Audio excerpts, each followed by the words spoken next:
I've got so many, and this is another thing, Rafi. I've done a lot of bad things. I could tell you, I did some of the stupidest things, even as a married man. I remember, I was unfaithful to my wife at one time. And, one lie turns into another lie, turns into another lie. And I remember like waking up and I was like, I don't like me. I'm a horrible person. And listen, people can say anything about anybody else, but there's no person I hurt more on this earth than my wife. And we're still married. We're still together. But I had to change. I had to realize, wait a minute, because one thing is I love the image. And the image was the most important thing. Mm-hmm. Like, oh man, look at who I am. I'm this, and this. And then you turn around and you go, I'm tired. Because what happens is you're two people. Mm-hmm. You're the image, and then you take it down, and you're like, okay, now I'm this. Mm-hmm. And it's exhausting. And I realized even through therapy and through once me and my wife started to work it back, like together and really work, because I wasn't being honest. And it was like, man, everything is in honesty. Everything is, you tell because one thing is you're scared to tell your wife what you like or don't like because you think she's not going to like it. But she's like, tell me. If you just told me in the beginning, we would have been fine. But you're trying to play this image game.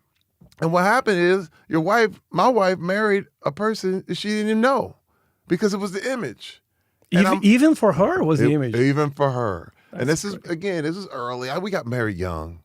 So I got married the day before my 21st birthday. We were dating at 19 and the whole thing. So you're thinking you're running that game. And it took me a long time to learn these lessons. And I learned them the hard way. And I had to rebuild my life. I had to take it all down, Rafi. And I mean, when I say take it all down, everything, smash it. And we had to rebuild it. And we had already been married, had kids, the whole thing. But I said, I don't like, because people were like, well, Hollywood doesn't care if you lose your family. They don't care. Hey man, we'll get you. First of all, now you can do 4 movies. You don't have to go home because you don't have a home. You know what I mean? But I was like, who do I want to be?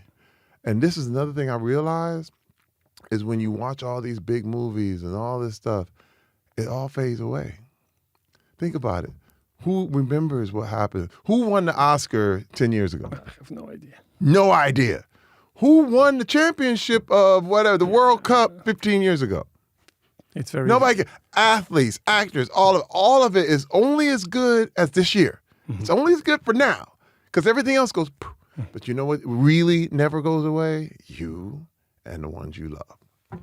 It never goes anywhere. Yeah, you know what I mean? Like that's the legacy. The legacy is not a movie. The legacy is your family. And I went, holy God. Like it hit me, man, so hard. The legacy is what people say about you when you're gone. I want people to say, he was great to me. He was a good man. You know what I mean? That's the legacy that gets bigger and bigger and bigger.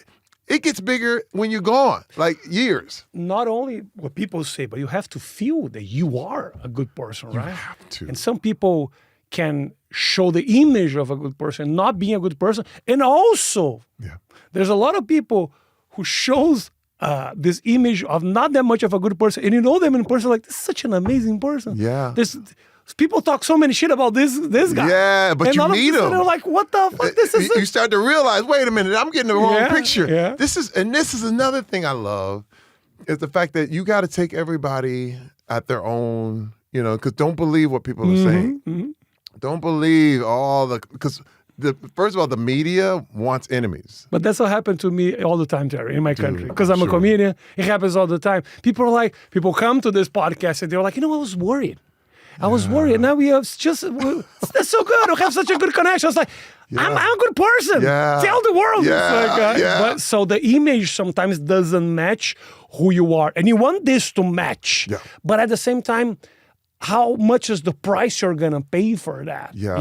Yeah. Sometimes it's like, you probably got some projects that people are not waiting for you to get. Some people want you to be in a box and you want to run away from the box. Yep. So it's like, what is the balance of pleasing my audience and being true to myself? Sometimes they don't match, and it's difficult. Listen, I have a perfect example for that.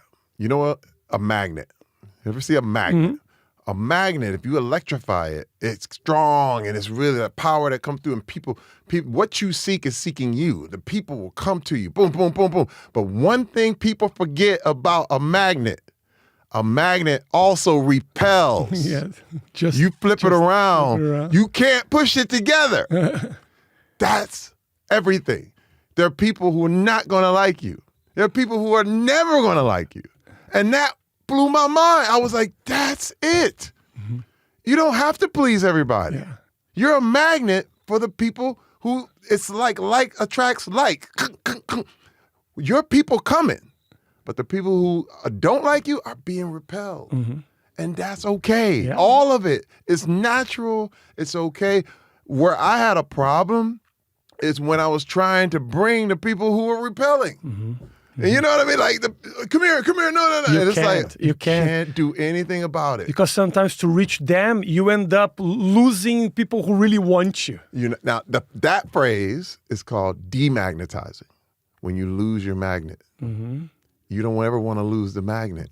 Now you're just like everything else. You're just sitting there on the table. That's a very good metaphor, Isn't bro. it, dude? Good. Isn't that a great metaphor? Don't lose You your... came up with that. This is amazing. You read that in a very smart book. But it's I'm a visual. I see it, and I was like, man, keep my magnet. Yeah. Keep my magnet. You don't have to apologize. You don't have to be all, I'm sorry. No, it's just you're not for me. But the people that are for me, this is why I love Brazil. Because Brazil comes to me, it's like a magnet. And it's like, boom. And I love it. And I'm like, yes. But there's some places, not me. I don't like them. Not my style. You know, you're like, okay, but that's okay too. But what you don't want to be is demagnetized. Yeah. Nobody cares. Yeah, you're right. It's just sitting there like, whatever. But nobody teaches you that. Right. You know, because if I had this conversation, like when things were like difficult in my career, someone said, you know what? Don't worry about the people who are not going to, you're not going to flip their minds. They're not going to just all of a sudden like, you know what? I like this guy. No, that's not going to happen. So just embrace who you are and that's it. Because sometimes you want to please, you don't want just, you want to be loved. That's why we are entertainers. Every entertainer want to be loved. Please, don't come with this thing that like, oh, no, I'm doing my own. I don't care. No, if you are doing your own art, you have an atelier for yourself at your house. Just for yourself. You want to show your art to people. So you want to please them. Yes. You don't want to be hated, but that happens. And then what can you do? Nothing. And it hurts. First of all, it hurts. When you get rejected, it hurts. Hey, you're a comedian. This is very therapeutic for me. Yeah, no. It's very, listen, I'm talking to me too. You know what I mean? This is very therapeutic for me.